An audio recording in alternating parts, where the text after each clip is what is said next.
Buenas tardes, licenciada. No sé si se me escucha. Voy a empezar. El artículo 82. En su carácter de única universidad estatal le corresponden con exclusividad dirigir, organizar y desarrollar la educación superior del Estado y la educación profesional universitaria estatal, así como la difusión de la cultura en todas sus manifestaciones. Lo explico, ¿verdad? Bueno, este artículo, como dice, que es que le corresponde a la exclusividad de desarrollar, también organizar la educación superior. Puede decirse que pues que el gobierno también es la difusión de toda la cultura en sus manifestaciones. Gracias.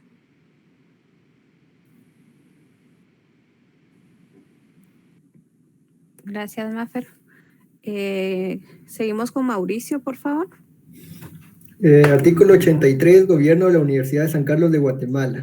El Gobierno de la Universidad de San Carlos de Guatemala corresponde al Consejo Superior Universitario, integrado por el rector, quien lo presiden los decanos de las facultades, un representante del colegio profesional, egresado de la Universidad de San Carlos de Guatemala, que corresponda a cada facultad, un catedrático titular y un estudiante por cada facultad.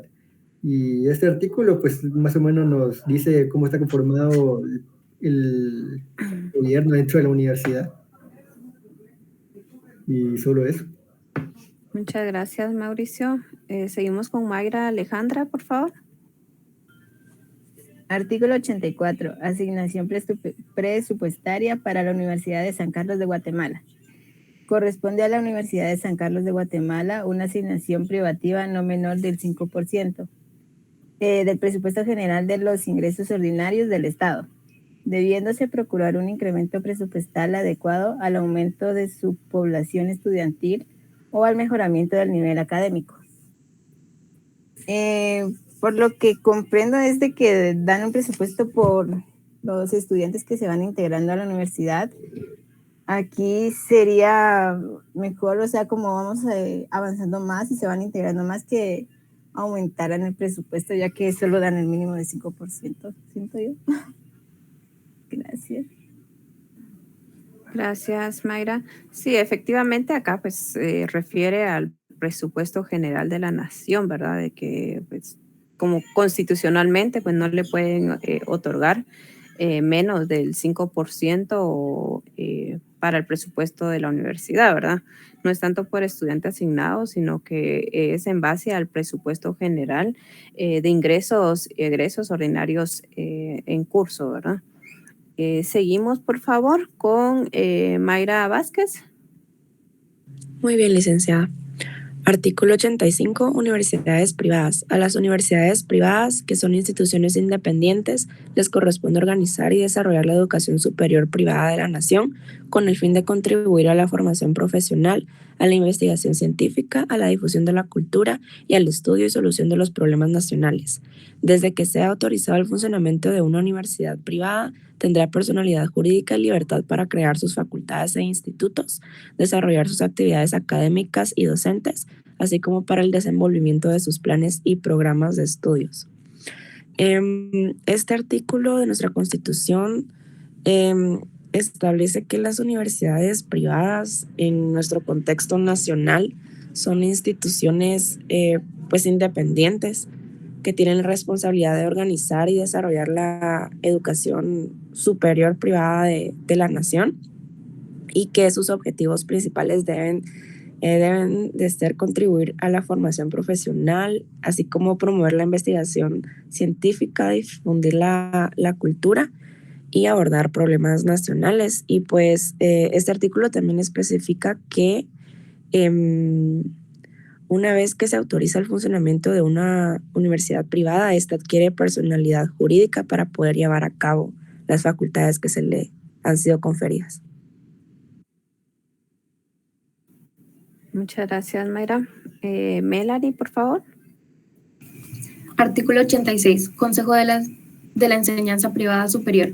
El Consejo de la Enseñanza Privada superior tendrá las funciones de velar porque se mantenga el nivel académico en las universidades privadas sin menoscabo de su independencia y de autorizar la creación de nuevas universidades. Se integra por 2 delegados de la Universidad de San Carlos de Guatemala, 2 delegados por las universidades privadas y un delegado electo por los presidentes de los colegios profesionales que no ejerza cargo alguno en ninguna universidad. La presidencia se ejercerá en forma rotativa. La ley regulará esta materia.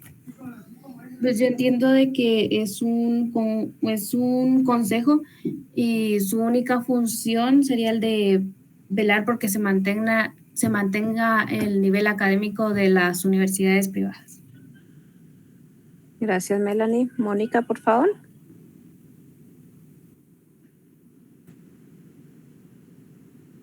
Artículo 87. Perdón, ahorita se lo digo.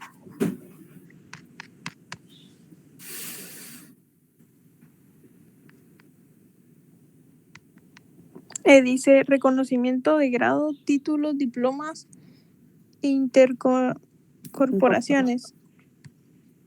Solo serán reconocidas en Guatemala los grados, títulos y diplomas otorgados por las universidades legalmente autorizadas y organizadas para funcionar en el país, salvo lo dispuesto por tratados internacionales. La Universidad de San Carlos de Guatemala es la única facultada para resolver la incorporación de profesionales egresados de universidades extranjeras y para fijar los requisitos previos que el efecto hayan de llenarse, así como para reconocer títulos y diplomas de carácter universitarios amparados por tratados internacionales. Los títulos otorgados por universidades centroamericanas tendrán plena validez en Guatemala, al lograrse la unificación básica de los planes de estudio. No podrán dictarse disposiciones legales que otorguen privilegios en perjuicio de quienes ejerzan una profesión o un título que hayan sido autorizados legalmente para ejercerlo. Pues aquí solo, según lo que yo entiendo, la universidad solo acepta, supongamos que si viene alguien de alguna otra universidad, solo acepta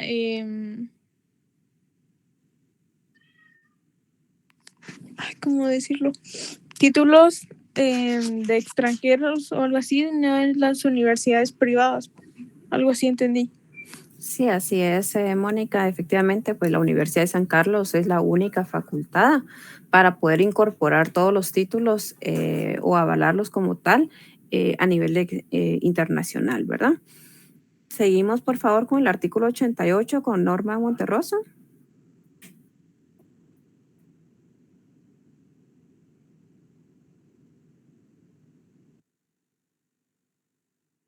Buenas tardes, licenciada. ¿Se me escucha bien? Sí, Norma. Artículo 88. Exenciones y deducciones de los impuestos. Las universidades están exentas del pago de toda clase de impuestos, arbitrios y contribuciones sin excepción alguna. Serán deducibles de la renta neta grabada por el impuesto sobre la renta las donaciones que se otorguen a favor de las universidades, entidades culturales o científicas. El Estado podrá dar asistencia económica a las universidades privadas para el cumplimiento de sus propios fines. No podrán ser objeto de proceso de ejecución ni podrán ser intervenidas la Universidad de San Carlos de Guatemala y las universidades privadas, salvo el caso de las universidades privadas cuando la obligación que se haga valer provenga de contratos civiles y mercantiles o laborales. Este artículo nos indica que las universidades están exentas de impuesto y el Estado puede asistir a las universidades de manera económica para que éstas cumplan los fines que sean propuestos por ellas. Gracias, Norma. Seguimos con el artículo 89 con Rubí, por favor.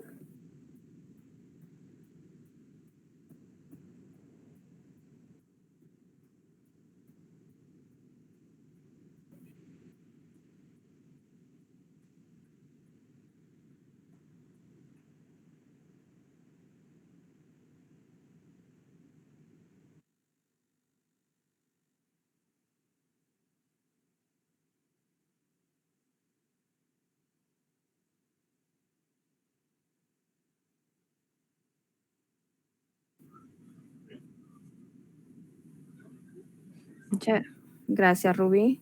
Culminamos esta sección, que es la sección quinta de universidades, con Briseida, por favor, con el artículo 90. Buenas tardes, licenciada. Artículo 90, colegiación profesional. La colegiación de los profesionales universitarios es obligatoria y tendrá por fines la superación moral, científica, técnica y material de las profesiones universitarias y el control de su ejercicio. Los colegios profesionales, como asociaciones gremiales con personalidad jurídica, funcionarán de conformidad con la Ley de Colegiación Profesional Obligatoria y los estatutos de cada colegio se aprobarán con independencia de las universidades de las que fueren egresados sus miembros. Contribuirán al fortalecimiento de la autonomía de la Universidad de San Carlos de Guatemala y a los afines y objetivos de todas las universidades del país. En todo asunto que se relacione con el mejoramiento del nivel científico y técnico-cultural de las profesiones universitarias, las universidades del país podrán requerir la participación de los colegios profesionales. Pues yo lo que entiendo de este artículo realmente es que nos habla acerca de que todo estudiante universitario que pues ya está graduado es obligatorio que tenga su colegiado. De hecho, eso lo podemos ver creo que más fácil con los doctores o cuando nos piden una firma a los abogados, que siempre va el número de colegiado. También acá nos habla acerca de cómo los colegios profesionales se rigen a un estatuto y que también nos habla que son de manera independiente según los estudiantes sean egresados. Por ejemplo, imagino que hay un colegiado de LOSAC, un colegiado de la Landívar y pues así. Luego también que todo esto nos contribuye al fortalecimiento como entidad autónoma de la San Carlos de Guatemala. Y por último, que cada que se quiera mejorar en métodos científicos o técnicos de cada facultad, siento yo, se puede pedir la ayuda de los colegios profesionales. Gracias, Briseida. Sí, efectivamente, pues a la hora de que la Constitución nos establece de la colegiación profesional, acá no es únicamente una colegiación por cada universidad, sino que todo profesional egresado de las universidades, tanto la autónoma, que sería la San Carlos, o las universidades privadas, todas conforman un colegio, ¿verdad? No es por cada universidad, sino que todos están obligados, todos los profesionales, a colegiarse en el colegio que les corresponde, ¿verdad? Por ejemplo, nosotros nos colegiamos en el Colegio de Abogados y Notarios de Guatemala. Asimismo, existe diversos colegios para las diferentes carreras y profesionales afines, ¿verdad? Pero todos los profesionales como tal se incorporan independientemente de qué universidad provengan. Sería eso. No sé si antes de iniciar la clase como tal tengan alguna duda sobre las calificaciones, ya fueron publicadas en Classroom, no sé si ya se percataron o si tienen alguna duda sobre ello antes de iniciar la clase como tal o el tema de clases.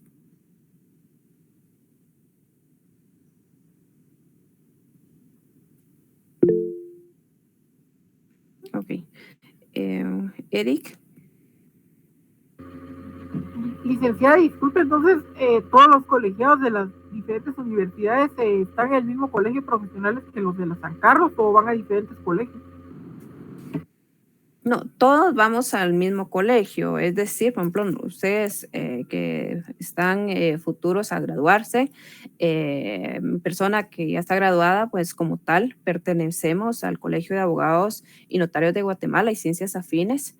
Yo soy egresada de la Universidad de San Carlos, pero también los egresados de las universidades privadas también están incorporados en ese mismo colegio, ¿verdad? No es un colegio por cada universidad, sino que todas las universidades, tanto las universidades, la universidad pública, que será la de San Carlos, como las universidades privadas, pues todos se tienen que ir a colegiar a un mismo colegio, ¿verdad? Ya egresados, ya graduados, pues ya todos pertenecemos a ese gremio, ¿verdad?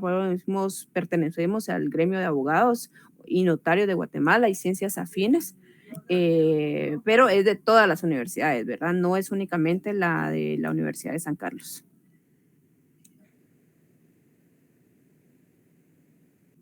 No sé si tengan alguna otra duda.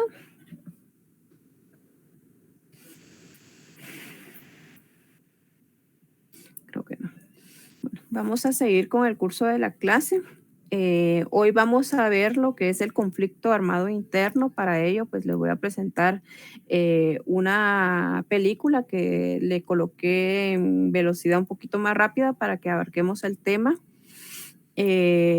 Para ello, de esta película que se va a transmitir y documento que se le va a subir en Classroom, se les va a solicitar para la fecha 23 de octubre un resumen del conflicto armado interno y con los acuerdos de paz. Sería una página, les voy a subir las instrucciones, pero sería una página que tienen que dar en resumen del conflicto armado interno y una página de los acuerdos de paz. Ese va a ser parte de, como que fuera un laboratorio, tiene un valor de 5 puntos y lo tienen que subir en fecha 23 de octubre a la plataforma.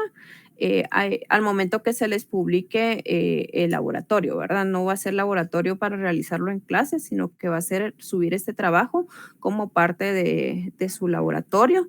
Pueden incorporar dentro del laboratorio parte de lo que es la película que se va a estar transmitiendo ahorita, o bien investigar por sus medios y se les va a subir también un libro para que ustedes puedan leer el apartado prácticamente del conflicto armado interno, que es la historia de Guatemala. Creo que la mayoría tiene ese libro de la historia de Guatemala.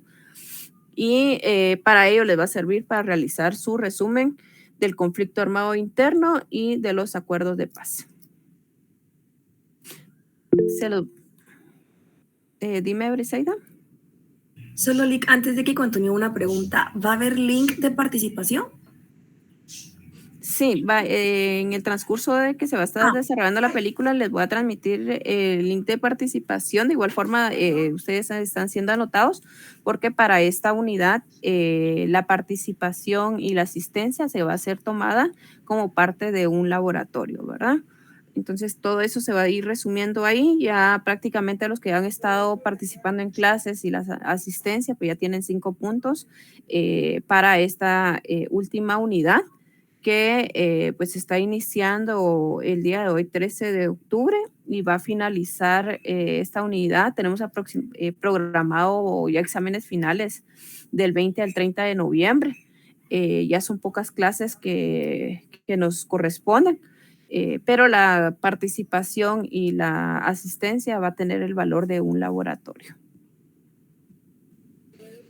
Les voy a transmitir la película y me hacen favor de solo confirmarme si sí se puede visualizar o si se está reproduciendo.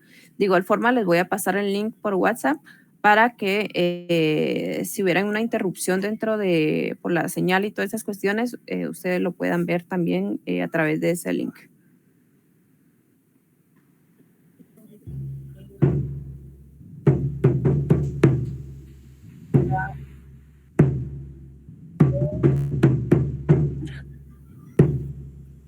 Ok.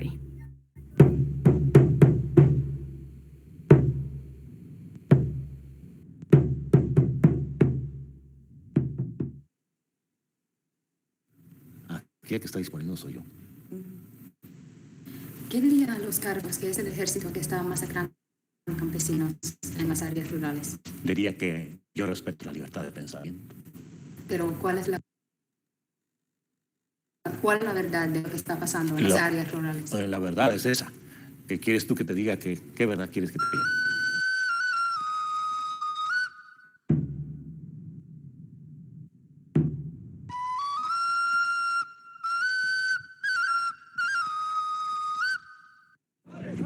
Durante el conflicto armado que sufrió Guatemala, principalmente durante los años de 1981-1983, la Comisión de la Verdad ratificó lo siguiente. La base de una profunda investigación que hemos realizado teniendo en cuenta las definiciones de la Convención para la Prevención y la Sanción del Delito de Genocidio, con gran consternación, la Comisión concluye que, en el marco de las operaciones contra insurgentes realizadas entre 1981 y 1983, en ciertas regiones del país, agentes del Estado de Guatemala cometieron actos de genocidio en contra de grupos del pueblo del Maya.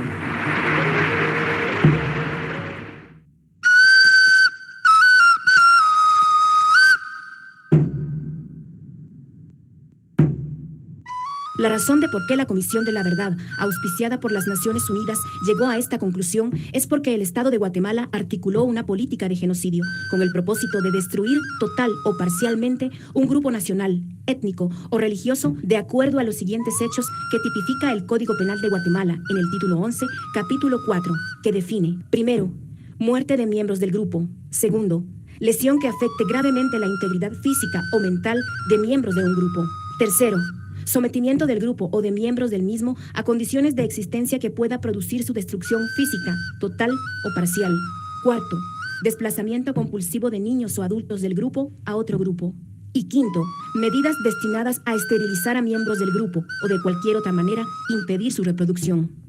Hechos que han sucedido en Guatemala, y a continuación presentamos con los siguientes testimonios.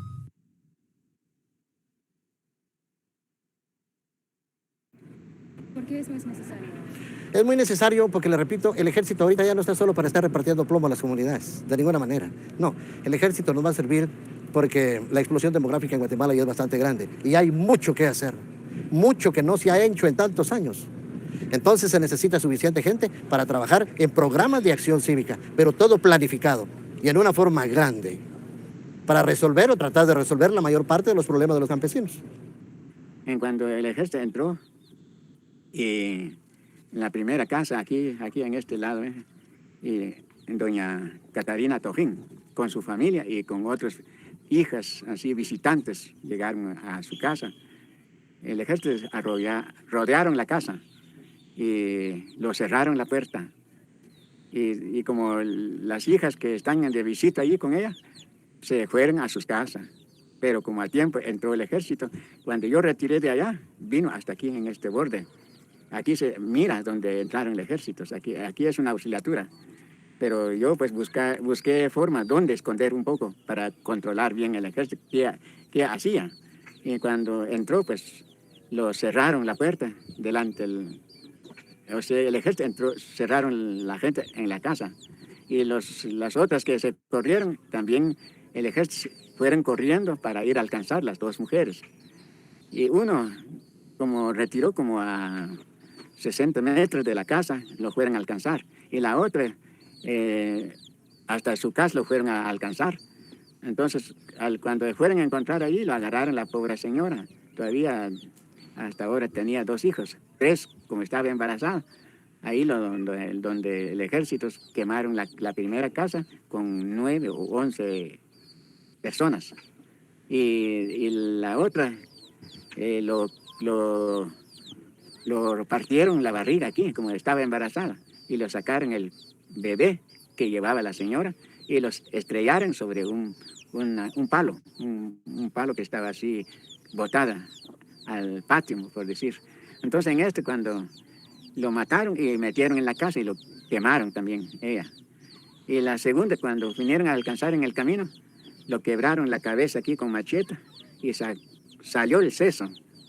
El seso de la señora salió y quedó regado en el camino cuando el ejército lo llevaron así en sus canillas y así arrastrado como un perro muerto y lo fueron a tirar en la casa y le echaron fuego. Ahí murieron totalmente toda la familia de la señora con sus mamás y con sus hermanos y otros nietos que tenía ahí se murieron.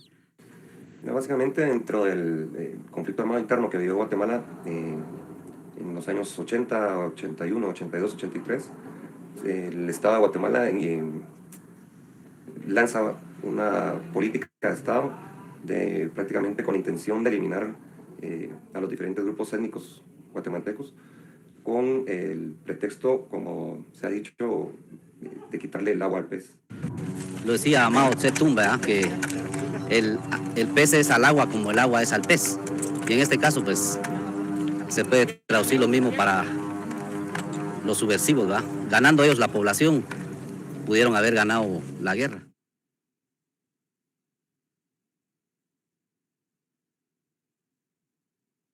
Nuestra casa fue quemada, perdimos nuestro maíz, ropa, documentos, ganados, gallinas, cerdos, eso es lo que nosotros perdimos. Perdí mi hijo de 3 meses por causa de la violación que me hicieron los ejércitos. Yo fui violada en varios ejércitos, sin contar. un ejército, pero ¿sabes cuántos comandos?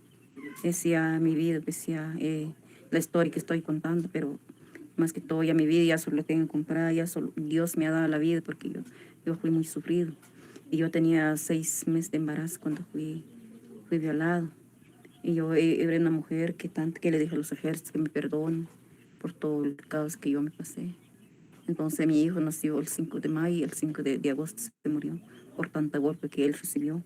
Entonces también no he más que todo exhumado a mi hijo porque me viene mucha tristeza lo que yo me pasé.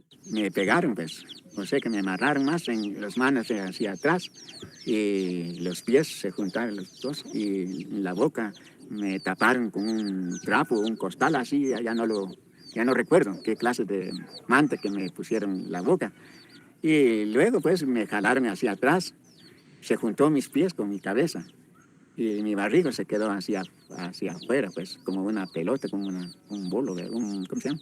Una pelota más que fue decir. Cuando tenía puesto un fuego ahí, un montón de fuego, un volcanote, con tantos palos ahí. Y lo fueron a traer los tizones del fuego.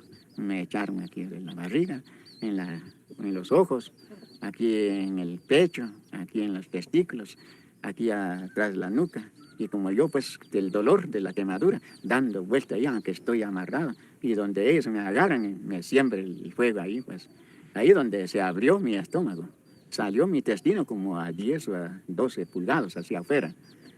Y luego, pues, de que cuando me quemaron ya no podía yo gritar, porque me tienen así cerrado la boca. Y ya así abajo me estaba sacando ya las ametralladoras, ¿verdad? Ajá, y abajo salía ya la respiración, no en la boca, ni la nariz tampoco. Entonces así fue de que me golpearon mucho, pues.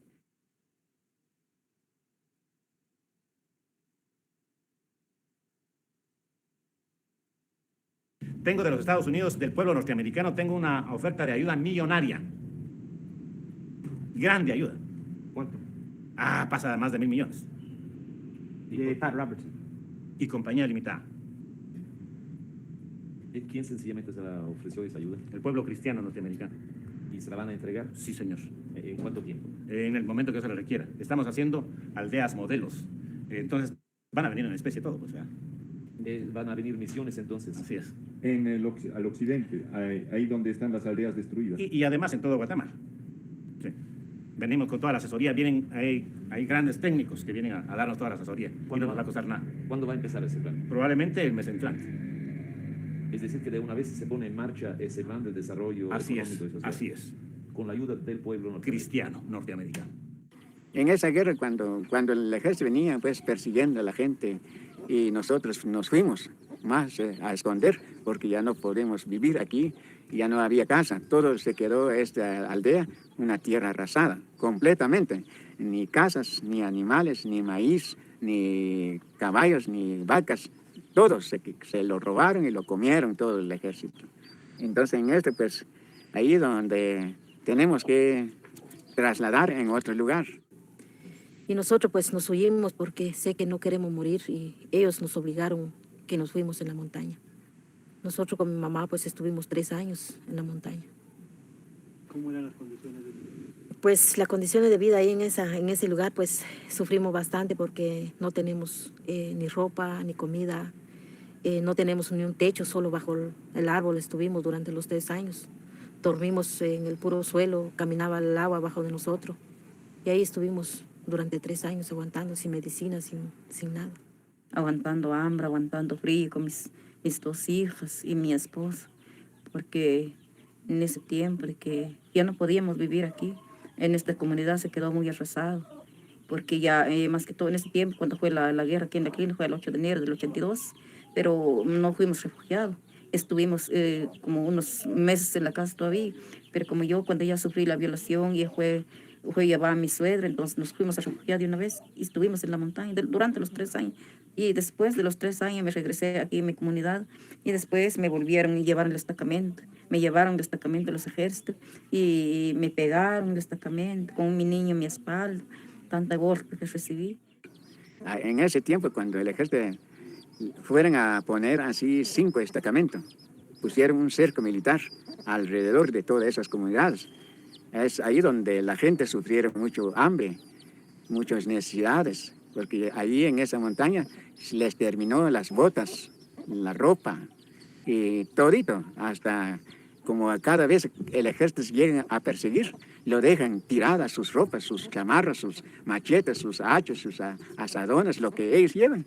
Ya no son capaces de sacar todas sus cosas. Cada vez cuando el ejército entra, le dejan tirado, y ahí lo dejan destruido todas las cosas de la población. Se comienza con una serie de masacres en los años 81, principios del 82. Y esto lo que hace es que la población se ve obligada a desplazarse hacia las montañas.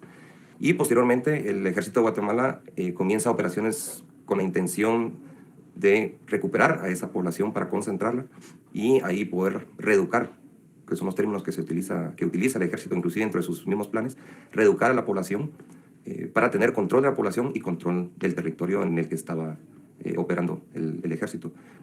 Posteriormente, luego de esa reeducación que se hace con la población capturada, se pone a la misma población maya a combatir, ya formados como patrulleros de autodefensa civil, a combatir a sus mismos hermanos que están resistiendo en las montañas y que se niegan a esa concentración.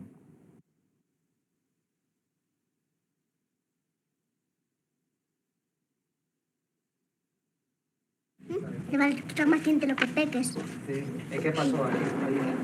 ¿Qué pasó ahí? Que mataron a mi papá y a mi mamá. ¿Cuál es la casa de tu hermano?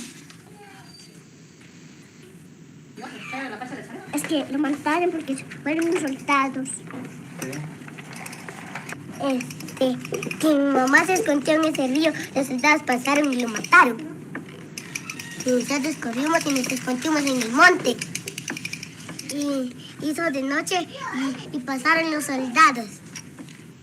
Y después amaneció y estaba de noche. Nos fuimos en otro lado y allí nos durmieron. Después nos despertó, hizo de día y después nos fuimos a ver nuestra casa.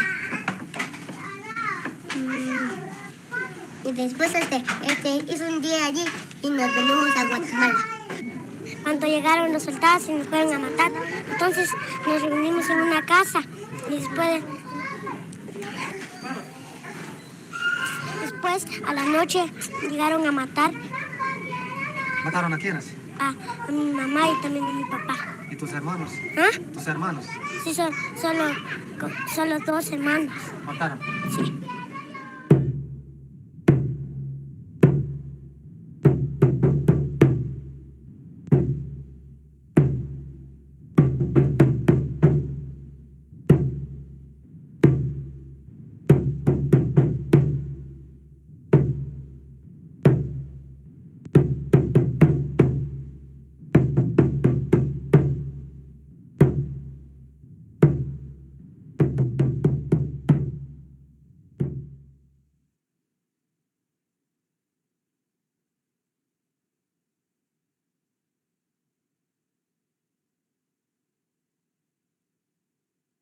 Estábamos en un contexto, digamos, internacional, global, en el cual había un temor y una persecución porque se consideraba que la sombra del comunismo pues estaba penetrando en Guatemala.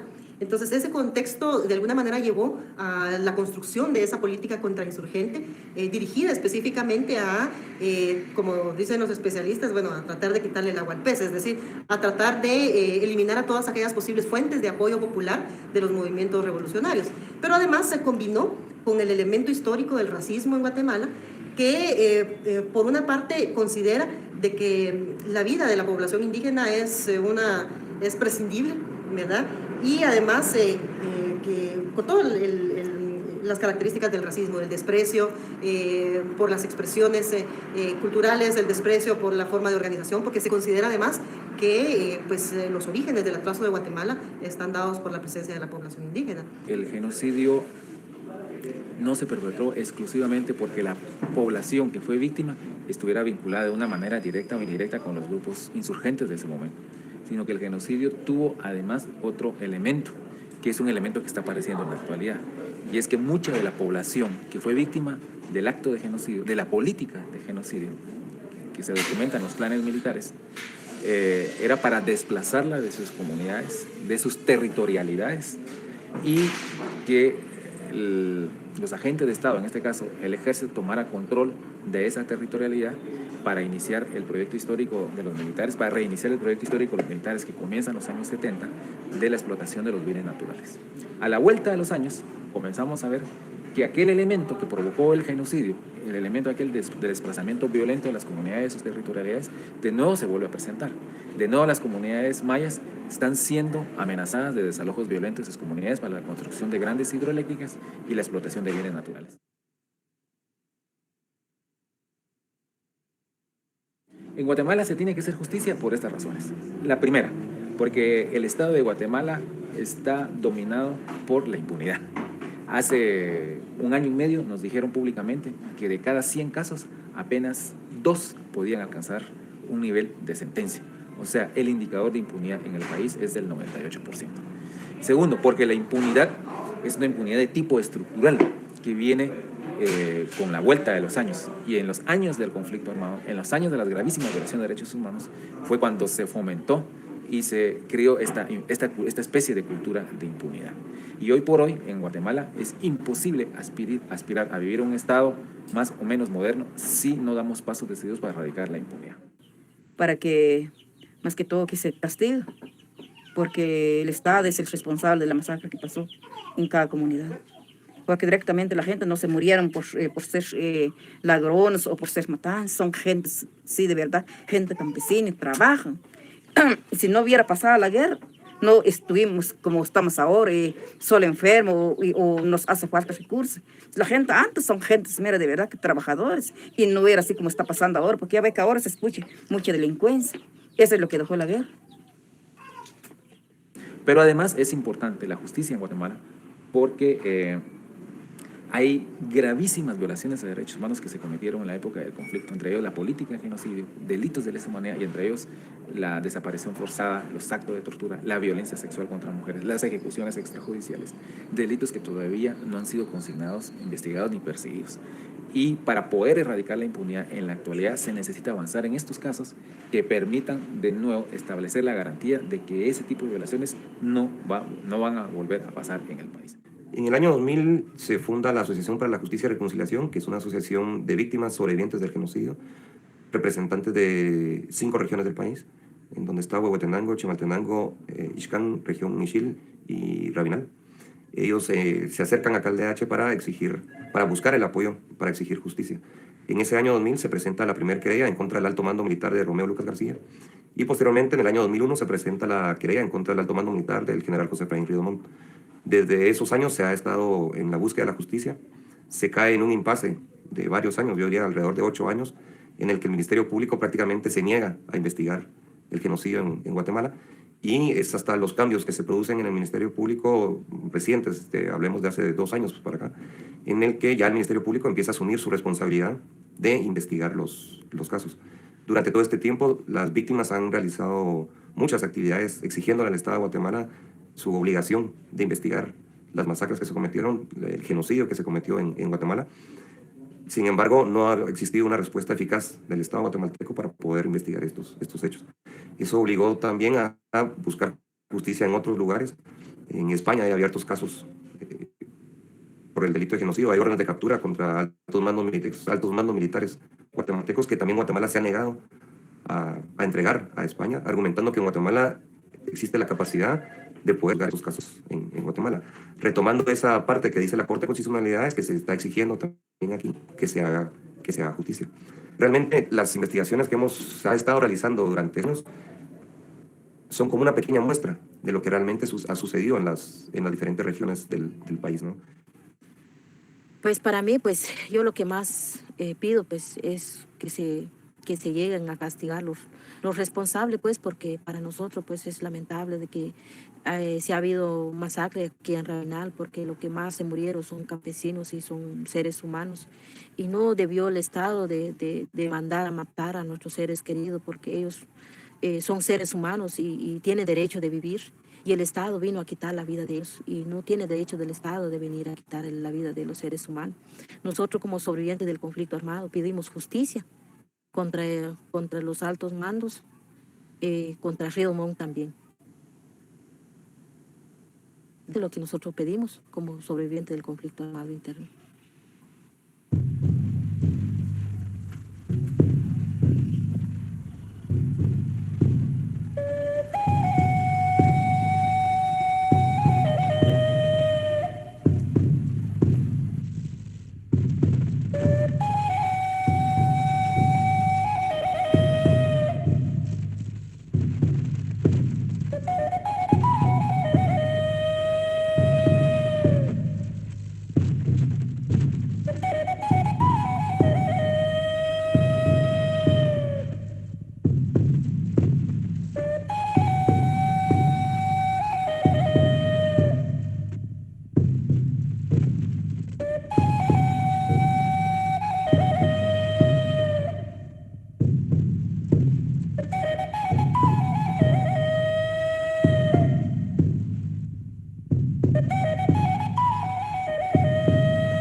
Este sería el video que vamos a presentar el día de hoy sobre el conflicto armado interno. No sé si tienen alguna duda sobre el trabajo que tienen que presentar el 23 de octubre.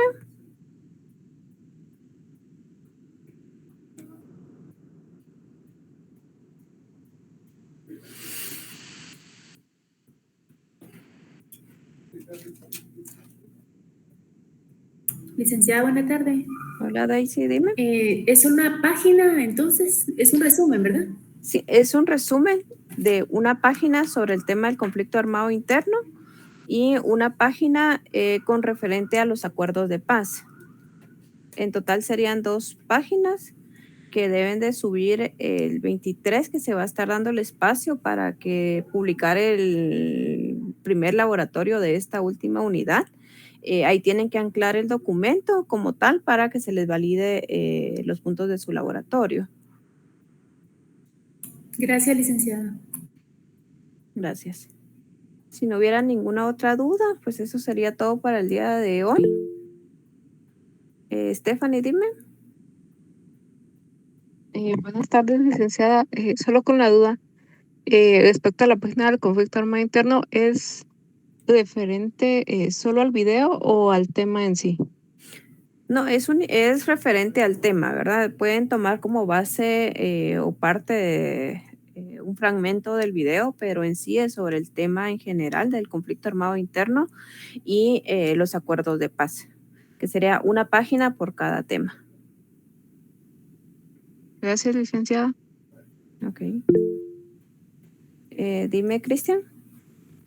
Buenas tardes, licenciada. Entonces es una página sobre nuestra opinión personal del conflicto armado y una página sobre nuestra opinión respecto a los acuerdos de paz, ¿verdad?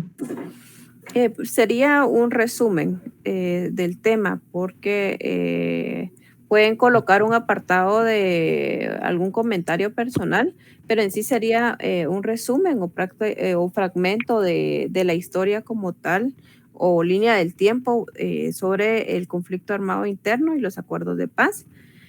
pueden incorporar dentro de ello pues un comentario personal, pero un resumen pues ya sería resumir un documento como tal, un tema como tal, o lo más importante del tema y plasmarlo en el documento, ¿verdad? Ahora una síntesis, una recensión como la que presentaron ustedes en el trabajo anterior en grupo, sí va comentario personal, pero en los resúmenes es resumir un documento como tal y plasmar lo más importante dentro de ello en la página que se le solicita, ¿verdad?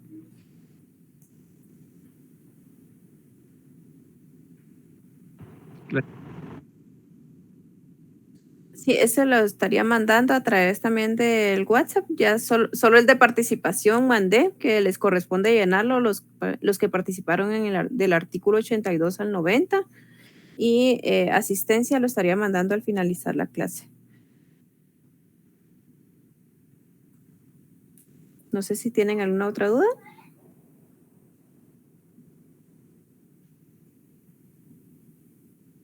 Ok, si no tuvieran ninguna duda, pueden desconectarse de la llamada de la clase y favor antes de las 5:15 terminar de llenar la asistencia que se les va a estar mandando al finalizar esta llamada. Gracias, licenciada. Gracias, licenciada. Feliz tarde.